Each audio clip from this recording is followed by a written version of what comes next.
Before we get into the video, could everyone please subscribe to my Endless Diary Tales channel? Thank you so much. 10 years. 10 years since I've seen them. Will they even recognize me? It changed, of course. The awkward, insecure girl they'd shipped off to boarding school had, out of necessity, grown into a woman. I'd learned to be self-reliant, to navigate the world on my own terms, to survive. But beneath the surface, a tiny, fragile part of me still yearned for their approval, for their acceptance, for a sliver of the love they so freely lavished on Olivia. I scanned the crowd, my gaze searching, hoping, praying for a familiar face. My mother with her impeccable blonde bob and her designer suit. My father tall and imposing, his presence always commanding attention.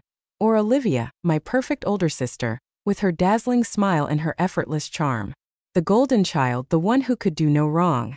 But there was no one, just a sea of strangers, their faces blurred and indistinct. Their happiness a painful reminder of what I lacked. I took a deep breath, trying to quell the rising tide of anxiety. They were probably just running late. Traffic in this city was legendary. It didn't mean anything. I pulled out my phone, the familiar weight comforting in my hand. I scrolled through my contacts, finding my mother's number. I hesitated, my thumb hovering over the call button. What would I even say? It had been so long. I pressed the button, the ringing tone echoing in my ear. Straight to voicemail, of course. Her message was her usual brisk, impersonal greeting, the one she probably used for telemarketers and wrong numbers. Hi, you've reached Margaret Whitmore. Please leave a message. I didn't leave a message. What was the point? I tried my father's number next.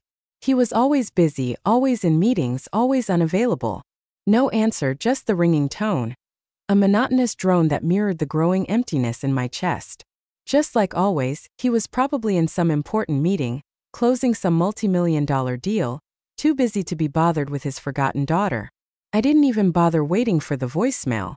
I even tried Olivia's number, a long shot I knew. We'd never been close. She'd always been too busy with her friends, her social life, her everything, to have time for her awkward younger sister. Unsurprisingly, there was no answer there either.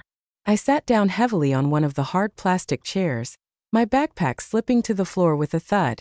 The minutes ticked by, each one an agonizing reminder of my isolation. I watched families reunite, lovers embrace, friends laugh, and I just sat there, alone, invisible. I checked the flight information board again, just to be sure. Flight BA247 from London arrived at 14:35. It was now 16:15. Almost 2 hours. The hope that had flickered within me, that tiny fragile ember of possibility, was extinguished, snuffed out by the cold hard reality of my situation. They forgot. They actually forgot. The words echoed in my mind, a brutal, undeniable truth. They hadn't just forgotten to pick me up, they'd forgotten me. Forgotten that I existed. Forgotten that I was their daughter, their sister. Then a darker, more insidious thought crept in. A suspicion I'd tried to bury for years. Or did they? Was this deliberate? Was this their final cruel way of cutting me out of their lives, of showing me once and for all that I didn't belong? I stood up, my legs feeling strangely weak, my hands trembling. The tears that pricked at my eyes were not tears of sadness but of rage. A cold, burning rage that had been simmering beneath the surface for years, finally erupting. I wouldn't cry, I wouldn't beg. I wouldn't give them the satisfaction. I was done with the waiting, done with the hoping, done with the trying. I walked away from the arrival's gate, my steps purposeful now, my gaze fixed on the exit sign. I was leaving the airport, leaving my family, leaving my old life behind. I didn't know where I was going, but I knew one thing. I wasn't going back. Outside, the late afternoon sun beat down on the pavement, the air thick with the smell of exhaust and the sounds of the city. The world felt different out here, away from the sterile, controlled environment of the airport.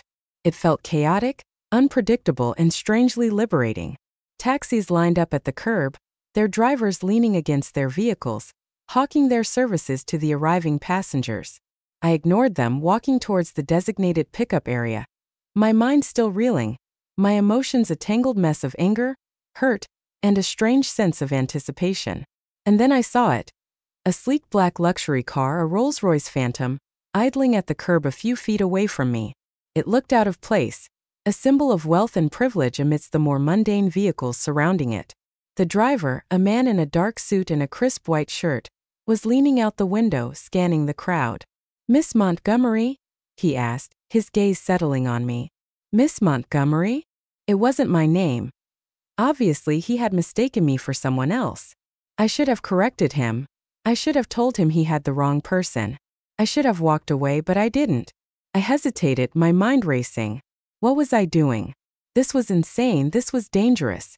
But another part of me, a reckless, defiant part, urged me on. Why not? What do I have to lose? I had nothing left to lose. My family had made that abundantly clear. I was alone, abandoned, forgotten. What did it matter if I got into a stranger's car? What was the worst that could happen? "Yes," I said, my voice sounding surprisingly calm even to my own ears. "That's me." The driver smiled, a brief professional smile that didn't quite reach his eyes. "This way, miss," he said, opening the back door for me with a practiced flourish. "Mr. West is expecting you." Mr. West? I had no idea who Mr. West was, but it didn't matter.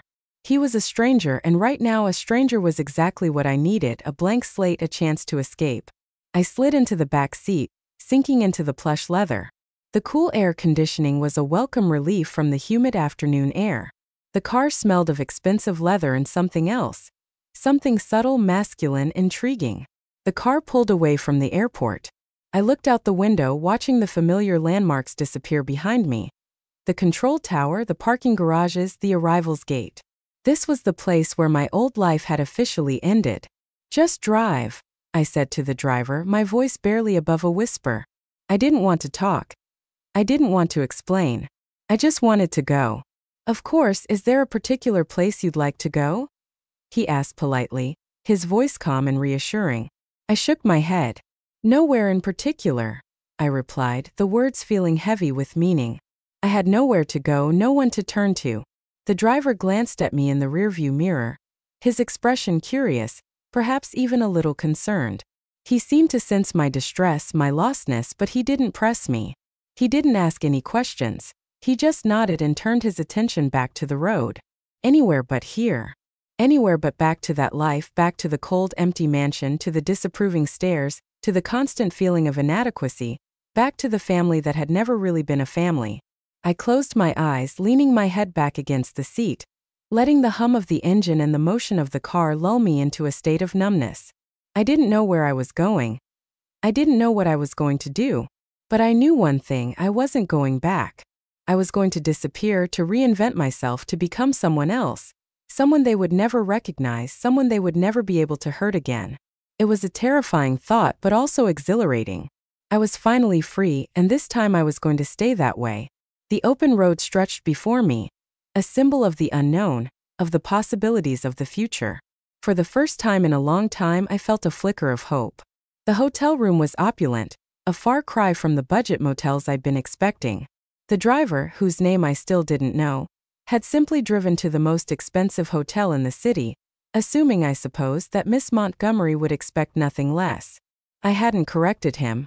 I'd simply accepted the key card, thanked him politely, and retreated to my room, feeling like an imposter in a world of luxury I didn't belong in. But the anonymity of the hotel room was exactly what I needed, a place to think, to plan, to disappear. I sat on the edge of the king-sized bed, my new cheap phone in my hand. It was time to cut the ties, to erase Sienna Brooks from existence, time to disappear completely. At first, the social media. My Facebook account filled with carefully curated photos of a life that had never really been mine. Pictures of family vacations I'd barely tolerated, of smiles I'd faked, of a happiness that had always been a lie. I deactivated it. The process was surprisingly quick and painless. Next, Instagram, my carefully crafted online persona. The perfect daughter, the successful student, the ghost. I deleted the account, erasing all the photos, all the comments, all the evidence of my former life. Twitter gone. LinkedIn gone. Even my old email accounts, the ones I'd used for social connections. School and job applications deleted. I unsubscribed from every newsletter, every mailing list, every online service I could think of. I was systematically dismantling my digital footprint, erasing myself from the virtual world. It felt good, liberating, like I was shedding a skin that had never fit, a life that had never been truly mine. Then the phone. My old phone, the one with all my contacts, my messages, my memories. I took out the SIM card, the tiny chip that held the key to my past, and stared at it for a long moment. It was the last link, the final connection. I snapped the SIM card in half, the plastic cracking with a satisfying sound. Then I tossed the pieces along with my old phone into the hotel room's trash can. It was a symbolic act, a final decisive break. I bought a new phone, a cheap prepaid model from a nearby convenience store, along with a burner SIM card, untraceable, unreachable. I would only use this phone for essential communications, for building my new life. I sat back on the bed, feeling a strange mixture of emotions. Fear? Yes. Uncertainty? Definitely. But also a sense of exhilaration, a sense of freedom. I was adrift, untethered, with no safety net, but I was also in control. For the first time in my life, I was making my own choices, charting my own course, creating my own destiny. And then the guilt crept in, the nagging voice of doubt, of obligation, of family. I should call them. I should tell them I was okay. I should explain. I picked up the new phone, my fingers hovering over the keypad, but I couldn't do it. Not yet. I needed more time. Time to figure out who I was, what I wanted, what I was going to do. I decided to check on them. I turned on my old phone and dialed our old number. I had to hear it one last time. The phone rang and rang, then finally went to voicemail. I waited for the beep but didn't leave a message. I did this for a few days, checking to see if they even noticed. Days later, I couldn't explain why, but I still had my old phone tucked away in a drawer. A silent reminder of my past. I hadn't turned it on in days, hadn't dared to, but today something compelled me to. I powered it on, the screen flickering to life, displaying the familiar wallpaper, the familiar icons. And then I saw it, the missed call notification. Several of them, in fact, all from the same number. My mother's. My heart skipped a beat. They had noticed, they were looking for me. I hesitantly checked my voicemail, my hand trembling. There were several messages, each one more frantic than the last. Mother voicemail. Sienna, where are you? We were delayed. Call us back. Her voice was strained, annoyed but not worried, not really. It was the voice of a woman inconvenienced, not a mother desperate to find her missing daughter. The delayed was a lie, of course. They hadn't been delayed. They'd forgotten or they hadn't cared. I listened to the message again, my jaw clenching, my anger rising. They hadn't even bothered to call until days later.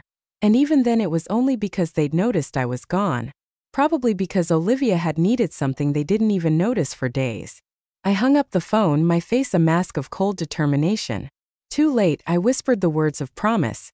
Too late for apologies, too late for explanations, too late for reconciliation. I was done. Done with the lies, done with the neglect, done with the family that had never really been a family. I was Serafina West now, and Serafina West didn't look back. The elevator doors slid open with a soft whoosh, revealing a reception area that screamed power and understated elegance. Polished marble floors, floor-to-ceiling windows showcasing a breathtaking panoramic view of the city, and modern art that probably cost more than my entire education. This wasn't just an office, it was a statement, a declaration of dominance. I took a deep breath, smoothing down the borrowed dress I was wearing. Thankfully, Miss Montgomery and I seemed to be the same size. I still felt like an imposter, a fraud playing a role I wasn't prepared for, but I couldn't back down now. I had to see this through. A receptionist, impeccably dressed and radiating an air of cool efficiency, looked up from her computer. Miss Montgomery? She asked, her voice perfectly neutral. Yes, I replied, my voice steadier than I felt. I'm here to see Mr. West. She nodded, gesturing towards a set of double doors made of dark, richly stained wood. Right this way. As I followed her, I tried to project an air of confidence, of belonging. I straightened my shoulders, lifted my chin, and focused on putting one foot in front of the other. Fake it till you make it, I told myself. It was a mantra I'd repeated countless times over the past few days. The doors opened into a vast corner office, even more impressive than the reception area. The view was even more spectacular, the city sprawling beneath us like a conquered kingdom. Behind a massive glass-top desk sat Damon West. He stood as I entered, extending a hand. He was older than I'd initially thought, probably mid-40s, but with a presence that made him seem larger than life. He had sharp, intelligent eyes, a strong jaw, and a hint of gray at his temples that only added to his aura of authority. He was dressed in a perfectly tailored suit, but there was something unconventional about him. A glint of steel in his gaze, a hint of something untamed. "So, Miss Montgomery," he began, his voice smooth and deep, a voice that commanded attention. "Or should I say Miss Brooks?" My carefully constructed composure almost shattered. I froze, my hand still clasped in his, my heart pounding against my ribs. "How did you?" The question died on my lips. He smiled, a slow, knowing smile that didn't quite reach his eyes. "I have resources," he said, as if reading my mind. "I make it my business to know who I'm dealing with. It's a necessary precaution in my line of work." He paused, his gaze sweeping over me, assessing, evaluating. "But that's not important. What is important is why." He gestured towards a chair opposite his desk, and I sank into it, the plush leather a stark contrast to the hard plastic chairs of the airport. I felt exposed, vulnerable, like a specimen under a microscope. "They forgot me." I blurted out the words, rushing out in a torrent of pent-up emotion. "They didn't even care enough to pick me up from the airport." And then I told him everything. The years of neglect, the constant comparisons to Olivia, the feeling of being invisible, of being unwanted, the final crushing blow of being abandoned at the airport, the desperate, impulsive decision to get into his car, to disappear, to start over. He listened without interruption, his expression unreadable, his blue eyes fixed on mine with an intensity that was both unnerving and strangely comforting. He didn't judge. He didn't offer platitudes. He just listened. It was the first time in my life I felt truly heard. When I was finished, he leaned back in his chair, his gaze thoughtful. "I see," he said finally, his voice devoid of any discernible emotion. "And what do you want now, Miss Brooks?" I took a deep breath, steeling myself. "A chance," I said, my voice stronger now, fueled by a desperate need to prove myself. "A chance to start over. A chance to become someone else, someone stronger." A flicker of something, amused respect, crossed his face. "I believe in second chances, Miss Brooks," he said, his voice taking on a slightly warmer tone. "And I see something in you. Potential, a certain resilience, a fire that I recognize." He paused, his gaze holding mine. "I'm willing to offer you a job, a fresh start, but you'll have to earn it. This world, it's not for the faint of heart. It demands dedication, loyalty, and a willingness to adapt, to be ruthless when necessary." I didn't hesitate. "I understand," I said, my voice firm. "I'm not afraid of hard work, and I'm adaptable." He nodded, a hint of a smile playing on his lips. "Good, because I don't tolerate failure, Miss Brooks. I expect results." "You'll get them," I promised, my voice filled with a conviction I didn't quite feel but desperately wanted to. "Then we have an agreement," he said, extending his hand again. "Welcome to West Enterprises, Miss." He paused, a question in his eyes. It was a subtle invitation, a chance to choose my new identity. I thought for a moment, the name forming on my lips almost instinctively. "Serafina," I said. "Serafina West." It was a name I'd always loved, a name that represented strength, beauty, and a touch of mystery. He raised an eyebrow, a hint of surprise, perhaps even approval in his expression. "Sarah," he repeated, testing the sound of it. "It suits you." And in that moment, Sienna Brooks truly disappeared, and Serafina West, the woman I was about to become, stepped into the light. The first few months at West Enterprises were a trial by fire. I started at the very bottom as a personal assistant to one of the junior executives, a man named Mark, who was ambitious, demanding, and openly resentful of my presence. He saw me as a threat, a potential rival, and he made my life as difficult as possible.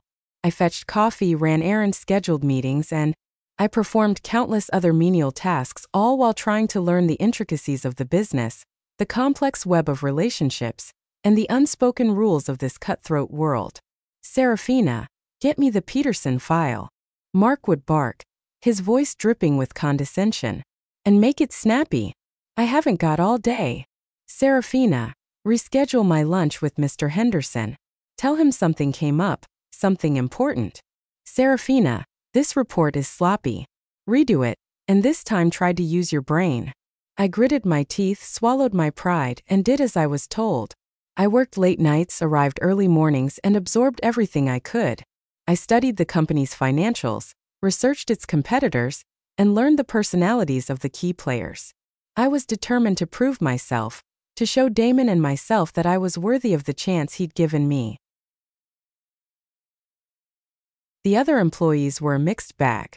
Some were helpful, offering advice and guidance, sensing my genuine desire to learn. Others were hostile, resentful of my rapid rise.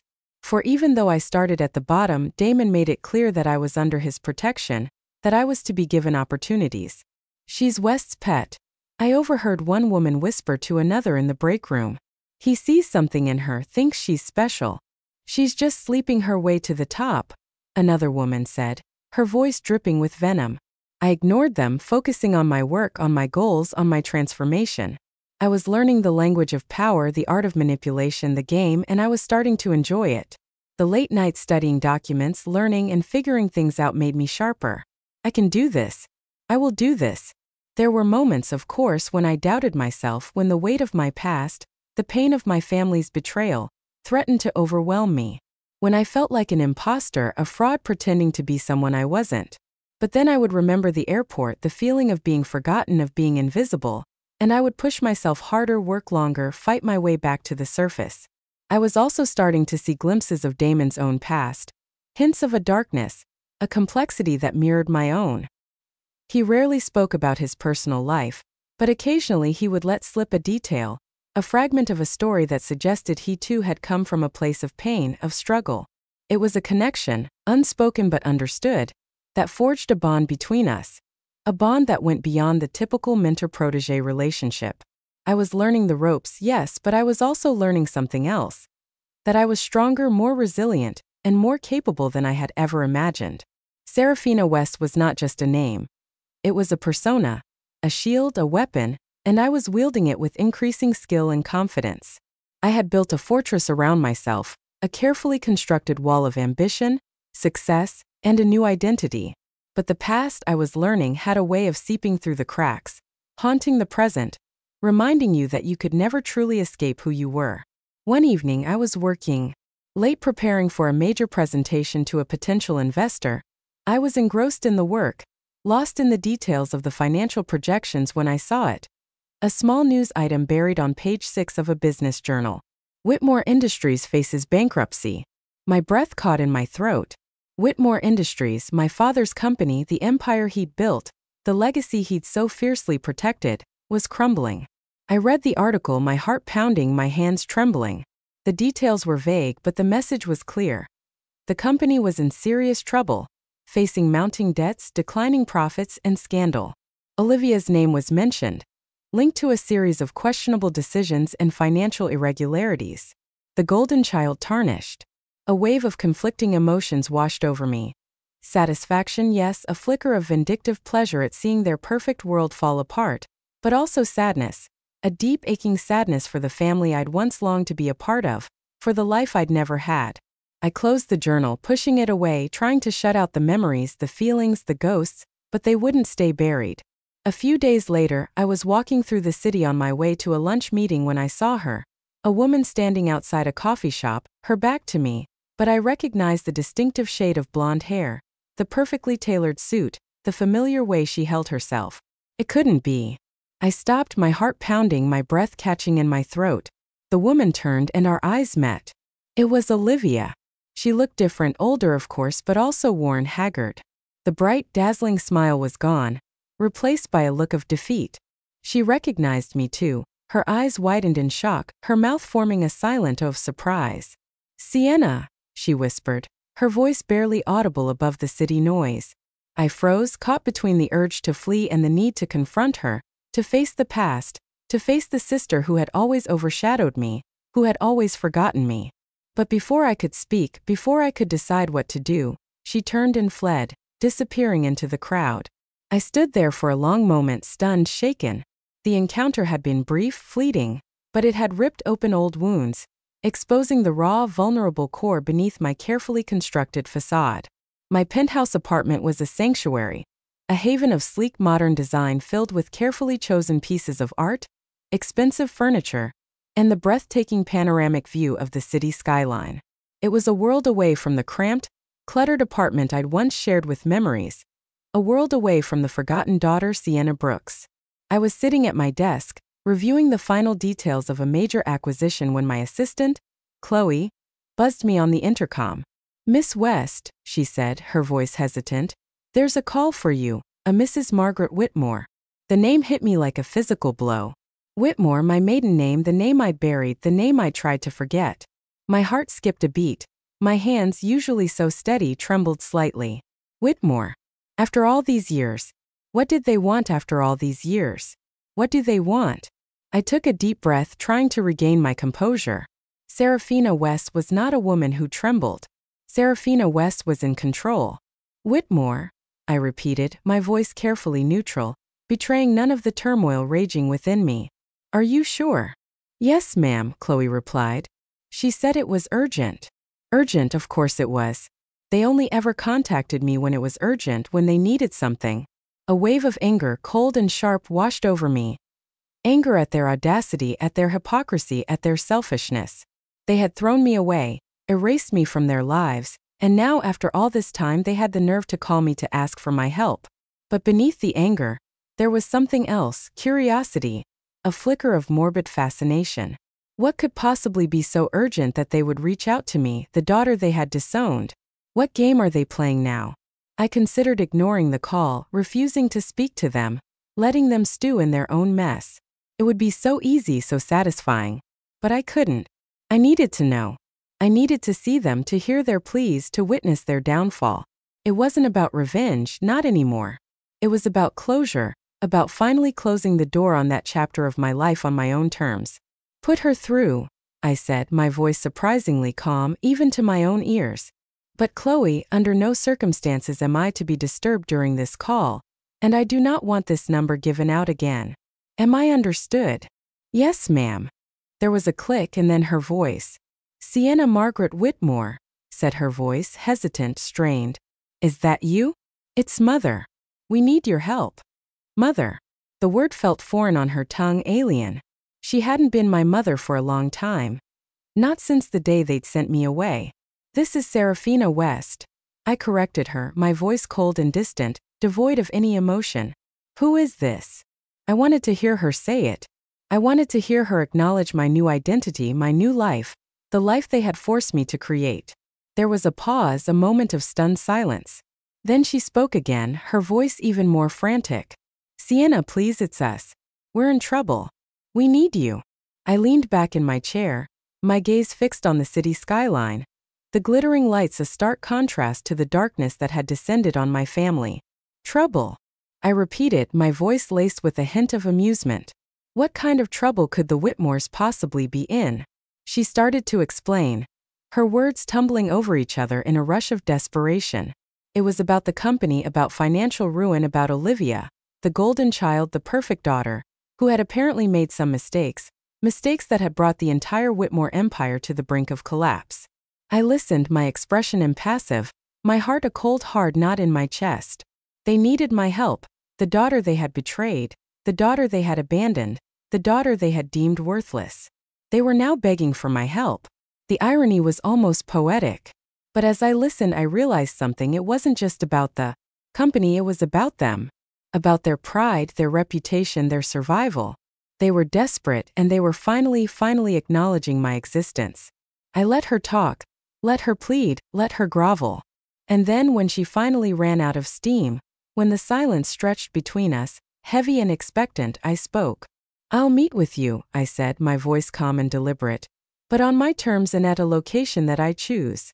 I chose the restaurant carefully, a high-end establishment frequented by the city's elite, a place where power and money were the currency of the day. It was a world away from the stuffy formal dining room of the Whitmore mansion, a world where I held the power. I arrived precisely on time, dressed in a designer suit that screamed confidence and success. I'd spent years cultivating this image, this persona, this armor, and tonight I needed it more than ever. They were already there, seated at a secluded table in a corner of the restaurant. My mother, my father, and Olivia. They looked smaller, diminished. The years had not been kind to them. My mother, Margaret, rushed towards me, her arms outstretched, her face a mixture of relief and guilt. "Sienna, darling," she exclaimed, attempting to embrace me. "We've been so worried. Where have you been?" I stepped back, avoiding her touch, my body stiffening at her false affection. "Mrs. Whitmore," I said, my voice cool and formal. "Mr. Whitmore, Olivia." I acknowledged them with a curt nod, refusing to use their familial titles. They were strangers to me now, less than strangers. My father, Richard, looked haggard, defeated. The arrogance, the power, the authority, it was gone, replaced by a desperate, pleading look. "Sienna," he said, his voice hoarse. "We need your help. The company it's in trouble. We're on the verge of bankruptcy." Olivia, my perfect sister, looked broken. Her usual bright, dazzling smile was gone, replaced by a tearful, desperate expression. Her eyes were red-rimmed, her makeup smudged, her clothes rumpled. It was a far cry from the polished, flawless image she had always projected. "We made mistakes, Sienna," she said, her voice choked with sobs. "We were wrong. Please, you have to help us." I looked at them, at this family that had betrayed me, abandoned me, left me to rot in prison, and I felt nothing. No anger, no sadness, no pity, just emptiness. "Help you?" I repeated, my voice devoid of any emotion. "After what you did?" My mother, ever the actress, tried to play the victim. "We were desperate," she said, her voice trembling. "We didn't know what else to do. We were trying to protect the family." "Protect the family?" I scoffed, a harsh, bitter laugh escaping my lips. "You protected yourselves. You sacrificed me. You framed your own daughter, sent her to prison, and erased her from your lives." My father, his face ashen, tried to interrupt. We know we made a mistake, but we're your family." Family, the word was a mockery, a cruel joke. "Family," I said, my voice low and dangerous. "You were never my family, not after what you did." I looked at each of them in turn, my gaze cold and unforgiving. "You made your choice. You chose your precious company, your reputation, your lies over me, and now you have to live with the consequences." I should have known they only wanted me for something. They started to plead, to beg, to offer anything. Money, power, a place back in the family. But their words were meaningless, empty. They had nothing to offer me, nothing I wanted. The restaurant was bustling with activity. The clinking of glasses, the murmur of conversations, the soft music playing in the background. But in our little corner, a silent drama was playing out. A drama of betrayal, regret, and finality. My family continued to plead, their voices rising in desperation, their faces contorted with a mixture of fear and shame. They offered apologies, excuses, promises, but it was all too little, too late. I stood up, my chair scraping against the polished floor, the sound sharp and decisive. It was time to end this. "I suggest seeking help elsewhere," I said, my voice cutting through their desperate pleas. "I have a meeting to get to." I rejected them coldly, calmly. Finally, Olivia, my perfect sister, reached out, grabbing my arm, her fingers digging into my flesh. "Please," she begged, her voice choked with sobs. "Don't you even care? We're your family." I looked down at her hand, at her desperate grip, and felt nothing. No pity, no empathy, no connection. "You reap what you sow," I said, my voice devoid of any emotion. It was a simple truth, a cold, hard fact. They had sown the seeds of their own destruction, and now they were reaping the bitter harvest. I gently but firmly pried her fingers from my arm, breaking the last physical connection between us, and then I turned and walked away. I didn't look back. I didn't hesitate. I didn't feel anything. It should feel good, shouldn't it? This revenge, this victory? But it doesn't. Feels empty. I had imagined this moment countless times, fantasized about it, dreamed about it. I had envisioned myself gloating, triumphant, reveling in their downfall. But now that it was here, it felt hollow, meaningless. The truth was, revenge hadn't brought me the satisfaction I'd craved. It hadn't erased the pain, hadn't filled the void, hadn't healed me. True freedom isn't about getting even. It's about moving on. It's about letting go of the past, of the anger, of the hate. It's about building a new life. A life free from the shadows of my family. A life defined by my own choices, my own actions, my own success. I walked out of the restaurant into the cool night air and took a deep breath. The city lights twinkled around me, a vast indifferent expanse of humanity, and I was just one small part of it. A woman who had been broken, betrayed, and abandoned, but also a woman who had survived, who had rebuilt herself, who had become someone else. Sienna Brooks was gone forever, and Serafina West was finally free to live, to love, to be happy on her own terms. And that, I realized, was the greatest revenge of all. The conference room was a sterile high-tech space, all glass. Sharp angles. It was the kind of room where fortunes were made and lost, where empires were built and destroyed. Today I was the one in control. I stood at the head of the long polished table, facing a panel of seasoned executives, their faces a mixture of skepticism and anticipation. They were representatives of a major tech company, a potential acquisition target that could solidify West Enterprises' position as a leader in the industry. It was the biggest deal of my career, the culmination of years of hard work, of proving myself, of becoming Serafina West. I began my presentation, my voice calm and confident, my words precise and persuasive. I laid out the strategic rationale for the acquisition, the financial projections, the potential synergies. I anticipated their questions, addressed their concerns, and countered their objections with a quiet authority that commanded respect. I was no longer the invisible daughter, the forgotten child, the failure. I was a force to be reckoned with, a woman in control of her destiny, a woman who knew her worth, a woman who belonged here. The negotiations were intense, stretching over several hours, a battle of wills, a dance of numbers, a game. But I was prepared. I had done my research. I knew the numbers, I understood the stakes, and I wasn't going to back down.